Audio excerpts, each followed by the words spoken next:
Sa kulungan, mamamalagi ang isang lalaking wanted sa kasong panggagahasa matapos itong madakip sa bisa ng warrant of arrest na isinilbi ng pulisya sa Corner, Apayao.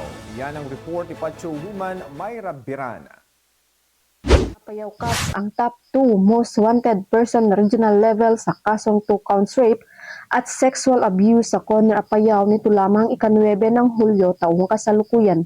Ayon kay Police Colonel Jefferson Picarriaga, Provincial Director ng Apayao Police Provincial Office, matagumpay ang operasyon dahil sa pagtutulungan ng mga operatiba na pinangunahan ng Corner Municipal Police Station katuwang ang Provincial Intelligence and Detective Management Unit, Regional Intelligence Division Cordillera, Provincial Intelligence Unit Apayao at iba pang ahensya ng kapulisan.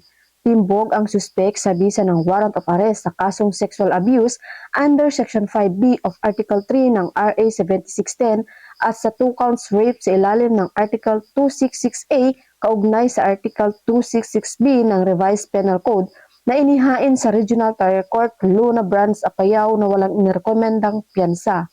Matapos basahan ng kanyang mga karapatan, sa salitang kanyang naiintindihan ang dinala ang suspek sa tanggapan ng pulisya para sa tamang dokumentasyon at wastong disposisyon bago turn over sa kinaukulang hukuman. At matagumpay na pag-aresto ng mga may sala sa batas ay patunay lamang na patuloy ang pambansang pulisya sa pagpapatupad ng kanilang sinumpang tungkulin bilang pagsuporta sa whole of the nation approach ng kasalukuyang administrasyon upang makamit at mapanatili ang kapayapaan at kaayusan ng bansa. Dahil sa bagong Pilipinas, ang gusto ng pulis, ligtas ka.